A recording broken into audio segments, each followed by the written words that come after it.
Кино эзэн сувгатаан 5 амирал. За, оддын дайн киноны 4-р ангийн оруулъя.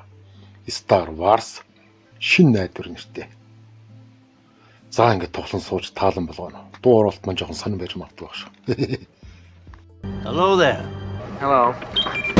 So the fun begins. Амар байна уу үзэгчдээ. Бид өмнөх ангиудад Анакины хэрхэн өсөж торно харанхуй тал руу уруудаж байгааг үзсэн бол одоо түүний хүүхдүүдэд юу тохиолдохыг харах болно. Ингээд 4-р анги шинэ найдвар эхэлж байна. Надад нэг л муу совин төрөөд байна да. Чиний энэ үл итгэх байдал надад огт таалагдахгүй байна. Эзэн хааны бариулж байсан нөгөөх сансрын станцыг санаж байна уу? Түүнээс хойш 19 жил өнгөрч эцэст нь ашиглалтад оржээ. Гэвч босовчдын холбоо түүнийг устгахын тулд зураг төслийг нь хулгайлчихсан байв. Түүнийг дэлбэлхийг хүсэж байгаа. Юутайч тэр станцыг үхлийн од гэдэг. Хэрв тэд үүнийг супер хөгжим татал явдалт саран гараг гэж нэрлсэн бол босовчд магадгүй огт тоохгүй өнгөрөх байсан биз. Энэхүү нууц төлөвлөгөө гүнж лигийн хөлөг дээр иржээ. Тэр яхаараа гүнж байдаг билээ. Түүнийг нэгэн сенатор өргөж авсан юм. Түүний төрсөн ээж нь хатан хаан байсан хэдий ч тэр гаргийг биш л дээ. Тохин. Ингээд эзэнт гүрний одод устгагч хөлөг нууц төлөвлөгөөг хүлээн авсан босовчдын хөлгийн араас нэхэж тэдний зүгээр л дэлбэлчиххийн оронд шууд довтолж зураг төслийг гараараа булааж авахар шийджээ. Учир нь ихгүй бол киноны түүхийн түрээдэл дуусчихна шүү дээ. Ли зураг төслийг олж аваад нэгэн зурвсын хамт 2 гэд даатгаж амжив. Яг энэ үед Дарт Вейдер хөлөг дээр орж ирлээ. Уучлаарай, би жаахан саадчихлаа. Надад шалтак хэлэх эрх байхгүй. Тэрээр нэгэн залуугаас нууц төлөвлөгөө хаана байгааг байцааж эхлэв. Тэд хаана байгааг чи мэдэх үү? Түүнд юу тохиолдсныг мэдэх үү? Би үүнийг мэдмээр байна. Бид дохиод амжуулалтыг зогсоох болно уугүй ээ. Чи яагаад бидэнд хэлэхгүй байгаа юм бэ? Одоохон хэл. Тэр залууг худал хэлж байна гэж үзээд Вейдерт таалагдсангүй. Тиймээс бүх асуултынхаа хариуч авч амжилгүй түүнийг амьсгал хураалгачлаа. Тэгээд тэрээр цэргүүддээ бүх зорчигчдыг амьд үлдээхийг тушаав. Намайг өршөөгөөрэй. 2 болон T3 пуу нар яаралтай нүүлгэн шилжүүлэх капсулд 100 зогтсон ч эзэнт гүрнийхэн капсулыг довтлооны үеэр гатсан байна гэж бодоод буудсангүй. Дээрээс нь дотор нь ямар нэгэн амьд бие дэлрээгүй тул лазерын сумаа дэмий. Үрхийг хүссэнгүй. Цэргүүд Лийг баривчилж Дарт Вейдерт авчирлаа. Тэр өөрийнхөө төрсөн охин гэдгийг мэдэж чадаж байна уу? Үгүй ээ. Лийг сенатын гишүүн байхаас нь хэд хэдэн удаа харж байсан ч эзэн хаан болон Вейдер хоёрын хинэн ч түүнийг өсөж торнохыг хараад "Өөх, чиний охин хизээ төрсөн бэ?" гэж асуусангүй. Падмиг нас барахтаа яг ижил хугацаанд уу гэж бодсонгүй. Гэвч Ли түүнээс огтхон ч айхгүй байлаа. Та бүхнийг дипломат руу халдсныг дуулбал эзэнт гүрний сенат зүгээр суухгүй л болов уу? Өршөөгөөрэй, эрхэм авах. Би энтхийн аюулгүй байдлыг хариуцж байна. Би энэ бүхний үннийг тун удахгүй олж мэдэх болно. Та юу яриад байгааг би үнэндээ ойлгохгүй байна. Мэдээж чи мэдэж байгаа, зүгээр л надад хэлхийг хүсэхгүй байна. Би бол эзэнт гүрний сенатын гишүүн, Альтран гараг руу дипломат даалгавраар явж байна. За, дүр зураг ойлгомжтой. Гэвч тэд хөлгөөс нууц төлөвлөгөөг олж чадаагүй тул цухтах капсулд байгааг нь гадарлав. Тэгээд түүнийг олж ирүүлэхээр татвын гараг руу хэн нэг илгээх хэрэгтэй болов. Мэдээж би л лав явахгүй, би эсэнд дургүй. Эс бол ширүүн барцгаар заваан бас хаасайгүй наалтчихдаг. Ойлголоо эрхмээ. 2 хөөе, тэнийг минь би өмнө нь энд ирж байсан, хаашаа явахаа мэдэж байна гэж хэлсээр байтал 3 поо түүнийг үл тоон 2 тийш салцгаав. Би чамаас үнэхээр залхаж гүйцлээ. Гэвч тэд хоёр татвын дээр хаягдл цуглуулагчид болох Жавнарт барьцаалагдаж орхив. Та үнэхээр гайхалтай үнэр олж нээжээ. Жавнар тэднийг Люк болон түүний авгах овонд зархаар авчирлаа. Овын 3 повтой олон жил хамт амьдарсан мөртлөө тэднийх нэг нь ч таньсангүй. Гэхдээ эрхмээ хинч роботыг гомдоох вэ гэж санаа зовдоггүй шүү дээ. Люк тэднийг угааж цэвэрлэж байгаад Лигийн Оби-Ванд илгээсэн нууц зурвасыг олж харав. Надад туслаач. Хэн нэгэн биднийг аврах хэрэгтэй байна. Люк өөрийн төрсөн эмэгтэй дүүгээ хараад үнэхээр үзэсгэлэнтэй юм гэж бодно. Түүнд туслахыг хүсв. Пүүх. 2 Люкийг хуурч дүүжийг нь тайлчвал видеог үргэлжлүүлэн үзүүлнэ гэж хэлв. Гормон нь буцалж буй өсвөр насны хүү үүнийг маш их сонирхож байлаа. Гэвч хүүгүүдийг ганцаараа үлдэх бүрд хэн нэгэн дууддаг бичигдээгүй хуулиар түүнийг дуудаж Люк уурсан одов. Одохдоо түүнийг эргэж ирэхээс өмнө видеог ажиллагаатай болохыг 3 пойд тушаажээ. Люк авгах. Нагаз ихч 2-оор 2-ийг Бин Кеноби гихч залуугийнх байх гэж хэлв. Учир нь Оби-Ван татвын руу явахдаа өөрийнхөө болон Люкийн овгийг өөрчлөөгүй юм. Гэхдээ Люк Ларс гэвэл үнэхээр тэнэг сонсогдох байсан биз. Чиний ээж чамд дургу байсан юм уу? Эсвэл өөр шалтгаан байна уу? Тэд Люкт тэр залууг галзуу солиотод тул хол байхыг анхааруулв. Мөн Овен түүнд усны ферм дээрээ ажиллаж туслахын тулд армийн нисгэгч болох өргөдлөө дахин 1 жилээр хойшлуулах хэрэгтэйг сануулв. Нагц ихч Бирүнд тэр яг л аав шиг юм гэж хэлэхдээ амьдрал шудраг бус байгааг дурдж байв. Энэ үнэхээр шудраг бус байв. Гэвч овн түүнийг би тэднийг бүгдийг нь устгасан, зөвхөн ирчүүдийг биш, эмэгтэйчүүд, хүүхдүүдийг ч бас гэж хэлж байна хэмээн андууран ойлгожээ. Люкийг эргэж ирэхэд хоёр хэдийн Оби-Ваныг олохоор цогцсон байлаа. Хоёр нисэж чаддаггүй нь ялтчгүй сайн хэрэг болж тэд өглөө түүний мөрийг хөөвмөрдөх боломжтой болов. Тэр жижигхэн робот надад гай тарих нэ гэдгийг би мэдэж байсан юм. Тэд хоёрыг олж байх үед эсний хүмүүс гинт дайрав. Чамд жидан зүн совин байх ёстой. Тэр аав шигээ тэднийг бүгдийг нь хятаж орхив уу? Үгүй дээ, тэр ухаан алдаж унаад тэд түүний эд зүйлсийг дээрэмдэж эхлэв. Яг энэ үед Оби-Ван гарч ирэн фламинго шувууны дууг дуурайн тэднийг үргэн хөөжээ. Оби-Ван түүний туханд хүрэх үед Люк хөдөлж байгаа нь илт харагддаг тул бид түүнийг ангаахын тулд хүчийг ашиглаж байна гэж таамаглахаас өөр аргагүй. Гэвч энэ нь боломжгүй зүйл. Люк сэрээд Оби-Ванд ирсэн зурвасын тухай хэлэхэд Оби-Ван өөрийгөө тэр хүн мөн гэдгийг хүлээн зөвшөөрөв. Энэ бол би байна. Гэвч тэр өөрийнх нь хамгийн сайн найзын робот байсан, амь насыг нь олон удаа аварч байсан хоёрыг таньсангүй. Тэр одоо хэдийн өвчгсөн байх ёстой. Чи 3 пог олж аваад Оби-Ваны гэр рүү яв. Намайг ингээд дууслаа гэж бодсон шүү. Би үнэхээр өнгөрлөө. Оби-Ван түнд аавтай нь хамт Жедай баатар байснаа хэлв. Тэр үнийг хамгийн дог зүйл гэж бодож байгаа байх та. Үгүй ээ, түнд ямар ч хариу үйлдэл алга. Сануулхад татуун гараг бүгд найрамдах улсын бүрэлдэхүүнд байдаггүй байсан тул тэдэнд Жедайн тухай ярих шаардлага байсангүй. Ингээд Оби-Ван Люкт Анакины гэрлэн сэлмийг өгөв. Чиний аав чамайг нас бит хүрэхээр үнийг өгөөрэй гэж хүссэн юм. Гэхдээ Анакины галд шатаж байхдаа миний хүүд үнийг заавал өгөөрэй гэж хэлж байсныг би санаж байна. Мөн тэрээр Анакиныг Дарт Вейдер алсан гэж хэлв. Худалч. Учир нь тэр хүүд аав чинь чөтгөр болж хувраад олон хүүхэд алсан гэж хэлж зүрхлээгүй юм. Оби-Ван Люкт хэрв надтай хамт явахыг хүсэж байвал хүчний эрдэмт суралцах хэрэгтэйг сануулсан ч энэ нь өөрийнх нь төрсөндүүд туслахын тулд гэдгийг хэлсэнгүй. Магадгүй тэр аав нь түүний ихрийн өрөөсөн алчсан байж магадгүй гэж хэлхийг хүсээгүй биз. Люк ямар байвч овн ах нь түүнд уурлана гэдгийг мэдэж байлаа. Чи аав шигээ Оби-Ваныг дагаж ямар нэгэн тэнэг хийсвэр үзлийн төлөх аянданд мордож магадгүй юм. Тиймээс тэр түүнд замд таарлцсан зүгээр нэг дайвар зорчигч шиг л хамт явахыг санал болгов. Өхлийн од дээр сенатийн лиг алсан дургуутсан тул эзэн хаан тэднийг бүгдийг нь ажлаас нь хасныг бид олж мэднэ. Сенат бол би өөрөө. Энэ бүлэг хүмүүс өхлийн од ямар агуу бөгөөд хүмүүр түүнээс хэрхэн айх ёстой тухай ярилцсан.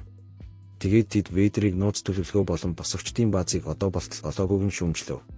Тэр хитрхи шүүмжлэлтэй ханддаг, хизээж сонсдоггүй, тэр ойлгодоггүй. Тэдний нэгэн хүчийг доовлон тохуурхад Вейдерийн уур яг энд хүрчээ. Чи хитрхи дутуу үнэлж байна.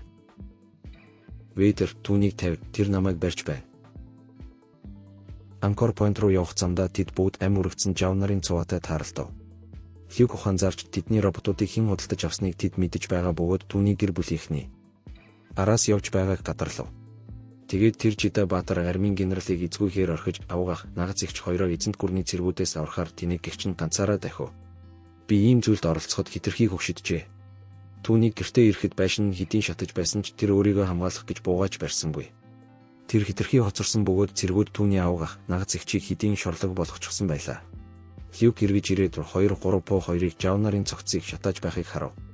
Одоо түүнийг тогтоох юу ч үлдээгүй тул Оби-Вантай хамт явахаар шийджээ. Би чамд хизээ нэгэн цагт бүтээн гэж хэлсэн биз дээ. Тэгээд тэд Альдран руу хүргэж өгөх хөлөг болохоор Мос Эсл рүү чиглэв. Цэргүүд роботуудыг хайж байсан ч Оби-Ван тэдэнд Жедай ухамсарын мэх ашиглав. Цэргүүдтэйгээ холбоо барьж тэднийг дээд давхар руу шилжихийг тушаа. Маш сайн байна, эрхмээ. Ингээд тэднийг зүгээр л явуулчихлаа. Тэд роботуудыг үзэн яддаг, хүмүүс нь зүгээр л цодон үддэг нэгэн уушийн газарт оров. Люк аюулд ороход Оби-Ван гэрлэн сэлмээ гаргаж ирээд өнөөх залуугийн гарыг тас цавчиж орхив. Одоо Люк түүнийг дэлхийн хамгийн дог залуу гэж бодож эхлэв. Чи түүнийг хаанаас олоо вэ? Солиотой хүмүүсийн цугларалтаас уу? Тэд мөнгөний асуудалтай нисгэгч хан Сол болон түүний туслах Чубакка нартай уулзав. Гридо гихч ангууч хан дээр ирж өрөө нэхэн родын хэлээр би одоо чиний нүр рүү буудах болно гэж занл хийлв. Гэвч тэд хоёр зэрэг буудаж хан түүнийг цааш нь харуулв. Тэд мянганы шонхор хөлөг рүү орчив. Ямар асар их хов вэ?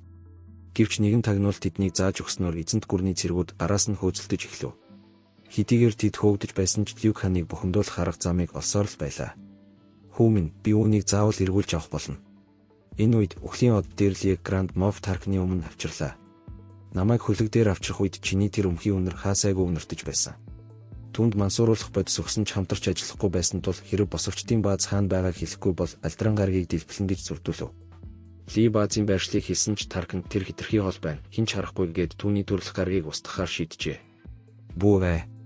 Тэгээд тэд өөрсдийн хүчийг гайхуулахын тулд тэр хуучин гаргийг дэлбэлж орхив. Бид ширүүн хилэлцээрт орлоо. Люк лазарын сумаас болтож гэрлэн сэлмээ ашиглаж зурч байв. Оби-Ван суманд өртөхгүй тулд хүчийг ашиглахыг түүнээс хүсэж урд талын хаалтыг нь буулгаж болдог дуулга өмсүүлв. Хэрв тесрэх бөмбөг дэлбэрхийг мэдэж байвал ингэдэг шүү дээ. Оби-Ван түүнийг сайн байна гэж урамшуулж байсан ч яг одоо тэр жидан цэцэрлэгийн хүүхэд шиг хэмжээнд байлаа.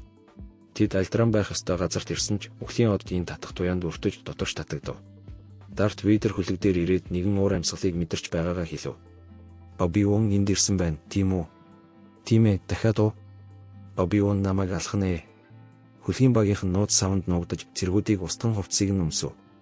Зүгтхийн тулд тэд татах туяаг унтраах хэрэгтэй байсан тул Оби-Ван үүнийг хийхээр яв. Тэдний хүлээж байх хооронд хоёр компьютерийг ухаж Ли хүлэг дээр байгаа бөгөөд удахгүй цааслуулах гэж байгааг олж мэдв. Люк түүнийг аврахыг хүссэн ч хан явахыг хүссэнгүй. Тиймээс Люк түүнд тэр чинь баян шүү дээ гэж хэлсэн ч түүний бүх мөнгө дөнгөж сая дэлбэрсэн гарагтай хамт үгүй басныг хэлсэнгүй. Ингээд тэд Чубаккад гав зүйлгэж хоригдл мэд жүжиглэхээр төлөвлөв. Тэд хорих тасагт очиж бүх хамгаалагчдыг устгах хяналтын камеруудыг буудав. Түүнийг харж байхад тэр надад дуртай байгаагүй гэж би бодож байна. Люк гүнж дээр очиход гүнж түүнийг намхан байгааг анзаарав. Цэрэгт байхад хитрхи намхан байна. Энэ яагаад чухал гэж бүх цэргүүд клон учраас бүгд ижил өндөртэй байх ёстойг энэ цэргийн бааз дээр ганцхан Ли л олж харсан юм. Дарт Вейдер Оби-Ваны байгааг мэдэрч түүний гар хөлийг тастаж галт шатаасныхын төлөө алахыг хүсэж байлаа. Чи үүний төлөө төлөх болно. Бүх цэргүүд Лиг оруулах гэж байгааг мэдсэн тул тэд хог хаягдлын сувг руу өсрөн цугтахаас өөр аргагүй болов. Хог хаягдал донд амьдардаг нэгэн наймалч Люкийг бариад авлаа. Хан өвдөг татсан усан дотроос түүнийг олж чадахгүй байв. Тэр хідэн зүйлийг холдуулаад Люкийг эргэж гарч иртэл бараг л буугаад өчглөө. Сонсох нэ, энэ амьтанд хов шахагч ажиллах үед нуугдах газар байдаг бололтой. Тэд 3 пойтой холбоо барихыг оролдсон ч цэргүүд ирэх үед тэр радиогоо унтраачсан байв. Энэхүү хогийн савн зүгээр л барилгын хог хаягдал. Төмөр хунцар хоолоогоор дүүрэн байсан ч тэд яаж ч байсан голд нь үлдэж, бяцлагдaltaгүй амьд үлдэж чаджээ. Магадгүй зөвхөн хан л шахаж чаддаг байх. Газар хоёр яг цагт нь ирж тэднийг өгөхөөс өөр өмнө төхөөрөмжийг унтраав. Оби-Ван татах туяаны удирдлага дээр очиж түүнийг унтрааж амжив. Тэд хүлэг рүүгээ буцаж байсан ч цэргүүд хүлээж байлаа. Хан тэднийг коридорт хөөхөөр шийдэв. Энэ нь эцэстээ хавх болж хувирлаа. Тэд хан Чүй хоёрыг хөөж араас нь хамгаалалтын хаалгыг хав. Оби-Ван ирэхэд Вейдер түүнийг хүлээж байлаа. Бидний хамгийн сүүлчийн уулзалтаас хойш миний хүч 2 дахин нэмэгдсэн. Тэрээр одоо би багш нь болсон гэж байгаа мэт боловч нэг зүйлийг мартсан бололтой. Миний өнцгөөс үзвэл жидайнууд болж чөтгөрөөд тэдний Мустафар гараг дээр хийсэн домогт тулааныг санаж байна уу? Энэ бол түүнтэй харьцуулахад юу ч биш. Тэд зүгээр л сэлмээ хооронд нь харшуулж байв. Үнэн дээр хоёр хүүхэд шинэ жилийн бэлгэний цаасан хоолоогоор үүнээс илүү дог тултгийг би харж байсан. Би удаан суралцагч. Тэд хараал ид гэж бид үнэхээр хөвшөрчихжээ, тийм үү гэж бодож байх шиг. Үүнд хитрхи хөвшөдсөн. Оби-Ван намайг алхан намайг зөвхөн илүү хүчрхэг болгоно гэв. Чи намайг ухаалаг байхыг шаардаж байна, гэвч энэ бол миний хийж чадахгүй зүйл. Ингээд бусд нь шонхор хөлөг рүү гүйлцэн цэргүүд түүнийг хамгаалж байв. Гэвч тэд Вейдер, Оби-Ван хоёрын энэхүү авраг биетүүдийн тулааныг хараад үзгээр яравчлав. Одоо тэд хөлөг дээрээ маш нууцгайхан гарч чадлаа. Тэгтэл Оби-Ван өөрийгөө Вейдерт устгуулж Люк хашгирч тэдний байршлыг илчилж орхив. Вейдер Оби-Ваныг бяцлахыг оролдож байх хооронд цэргүүд тэдэн рүү галнав. Түүнд юу тохиолдсон бэ? Тэр одоо зүгээр л хий үзэгдэл болчихсон бололтой. Ил задгай газар буудуулан зогсож байсан Люктгүй гэж хэлв. Тэд хөлгөө хөөрглөө. Өөрийн тэндэг бүх хүмүүсээ алдсан Лиг гүнж хэдхэн цаг л ярилцсан нууцлаг үгнийг өгөхийг хараад шаналж буй Люкийг тайвшруулж байв. Бидэнд цаг алга. Хан орж ирээд тэднийг мөрдөж байгааг хэлв. Одоо төдийлөн хариу гал нэхгүй байгаа тань нисэх онгоцнуудыг буудах цаг болжээ. Хэрв энэ хөөцөлтөн үүнээс удаан үргэлжилбэл тэр галзуу амтан гүн шаршарсан мах болох болно. Би хувьдаа түүний хинбэ, хэний төлөө ажиллаж байгааг олж мэдмээр байна. Тэрхүү мөрдөгч тохиолол. Хөлөг дээр найдвартай бэхлэгдсэн үү? Ли тэднийг мөрдөж байгааг гадарсан тул ханыг босовчдын нууц бааз руу явахыг тушаав. Учир нь түүнд өхлийн оддын зураг төсөл байгаа бөгөөд тэдний сул талыг олж чадна гэж найдаж байлаа. Хан түүнийг аварсныхаа төлөө мөнгө нэхэхэд гүнж уурсан одов. Люк орж ирээд ханаас чи түнд сайн юм уу гэж асуухад тэр үгүй гэв. Тэгвэл Люк би оролдоод үзвэл дургуутсахгүй биздэ гэж байна. Өөх тэр чинь чиний төрсөн дүү шүү дээ. Оби-Ван яагаад түнд хэлээгүй юм бол? Гэхдээ зүгээр дээ хан өө хэрв чи түнд сайн бол би ч бас дуртай. Тэр харахад тийм ч сүрхий биш байж болох ч хэрэгтэй газараа чадaltaй охин шүү хүмүн гэв. Ингээд тэд бааз байрлах саран дээр ирлээ. Үхлийн од гаргийн нөгөө талд гарч ирээд явныг зүгээр л дэлбэлж тесрэлтийн давлгаа эсвэл татах хүчний өөрчлөлтөөр босовчдыг устгахын оронд түүний тойрог зам руу шилжив. Энэ нь босовчдод түүний утааны хоолойноос цул талыг олох хангалттай цагийг олгов. Бүх нисгэгчид энэ бол боломжгүй зүйл гэцгээж байсан ч Люк эн чинь би гэртээ байхдаа жижиг амьтдыг агнадаг байсантай л ижил шүү дээ гэв. Тэд ямар ч буруугүй жижигхэн мэлхийг алчглаа. Хурал дуусч Люк ханыг эзүүлсээ баглаад явах гэж байхыг нь олов. Тэр уралдааныг удирддаг дээрэмчин Жаб хатад өрөөдөлхийг хүсэж байлаа. Люк түүнийг амиа хичээсэн норш гэж дуудахад хан би амьд үлдмээр байна. Хөгшин минь гэв. Люк Лида ханыг явж байгааг хэлэхэд тэр тэгээд юу гэж гэв. Гэвч Люк тэднийг хамгийн сайн найзууд гэж бодож байсан бөгөөд бинээ дахин өгүүлж эхлэв. Би зөвхөн бинийг л энд байсан болоосоо гэж хүсэж байна. Тэгтэл Ли түүнийг дуугүй болохын тулд үнсэж орхив. Тэд яагаад үүнийг жолооны бүхээг гэж нэрлэдгийг чи мэдэн биз дээ. Тэр нутгийнхаа найзтайгаа таарлцсан ч нөгөө залуу нь чи энэ хөөхлийн даалгаварт явхад хангалттай сайн нисгэгч мөн үү гэж асуув. Зүгээр дээ, бүх зүйл зүгээр болно. Тэд түүнд өөрөө бод өгөхийг хүссэн ч тэрээр сэтгэл зүйн хачирхалтай хамааралтай байсан тул хоёрыг өөрийн шин шилдэг найз гэж зарлав. Тэр магадгүй өөрийгөө Литаа үерхэж байна гэж бодож байгаа байх. Пөөх. Тэд Кивийн хөлгүүддээ суун үхлийн од руу чиглэв. Ойртох нь тийм ч амар байхгүй ээ. Тэд энэхүү нарийн суугаар доошлох ёстой байсан ч эхлээд эдгээр тур бол лазруудыг даван гарах хэрэгтэй байв. Тэдний зарим нь давж чадсан тул тэд тайнис хонгоцнуудыг халцтуулаанд илгээв. Тэдний олонх нь буудуулан унаж байсны дотор найзууд нь түүнийг Бүдүүн Хокинс гэж дуудахыг хамгийн сүүлд сонссон залууч байлаа. Үнэхээр бүдүүлэг юм. Тайнис хонгоцнууд баруун солгоогүй дэлбэрч байсан тул Вейдер өөрөө явахаар шийдэв. Би түүнд туслахаар явлаа. Чи хамт явах уу? Алтан баг сууг руу орсон ч Дарт Вейдер тэдний араас ширүүн нэхэж байв. Жинхэнэ хөгжөөнд хэсэг эндээс эхэлж байна. Тэр нэг залууг устгахад нөгөөх нь эндээс гарцгаая гэв. Гэвч алтан багийн ахлагч хэрв чи амьд үлдмээр байвал надад хамаагүй чи үхлийн даалгаварт явж байна. Баруун тишээ хөдөл би тэднийг тод харах хэрэгтэй байна гэв. Тэгээд Вейдер тэднийг устгав. Одоо улаан багийн ээлж. Улаан багийн ахлагч унаж түүний далавчид нөхдүүд устгагдав. Тийм ээ чи түүнийг барьчихлаа. Тэр буудсан ч байндаа туссангүй тэгээд амьсгал хурав. Одоо Люкийн ээлж гэвч түүний тэнцвэржүүлэгч нь ажиллагаагүй болжээ. Хоёр үнийг засахыг оролдож байсан ч Оби-Ван хүмүн хүчийг ашигла тэр онлох системийг чөтгөр ав гэв. Тэгээд тэр компьютераа унтраачлаа. Баазад байсан бүх хүмүүс хөгшин минь бид бүгд өгөх гэж байна. Чи хамгийн сүүлчийнх нь үлдчихэд юу гэж чиг нь хийгээд байна вэ гэцгээв. Үүнээс гадна Вейдер тэдний яг ард ирсэн бөгөөд хоёрыг буудахад хангалттай ойртсон байв. Тийм ээ новш гэж. Үхлийн од саран гарагийг буудах зайд ирж Вейдер Люкийг буудах гэж байлаа. Энэ бол чиний төгсгөл. Яг энэ үед хан гарч ирэн Вейдерийн далавчид нөхрийг мөргөж түүнийг хаашаа ч юм биш идэж орхив. Ийм нөхцөл байдалд үүнийг жолоодох чадвар ямар ч хамаагүй гэж би хэлэх байна. Люк буудсан бөгөөд сансрын торпеднууд эргэж чаддаг бололтой. Учир нь түүний онилсан сууг нь газарт байсан бөгөөд тэр мэдээж байндаа тусгаж үхлийн одыг босовчдын бааз руу буудахаас яг өмнө дэлбэлж амжив. Люк хан Чүй нарын эр зоргийг урамшуулахыг хүссэн тул Люк хан хоёрт медаль гардуулав. Чүйд яагаад өгсөнгүй вэ? Өөх, тэр хитрхи өндөр юм байна. Гэхдээ яах вэ? Хоёр зүгээр байна. Тэр робот яг хэвэндээ байна. За ингээд 4-р ангид дуслаа. Маргаашнаас 5-р ангид оруулнаа. Ойлгоог бол дахиад үзэрье.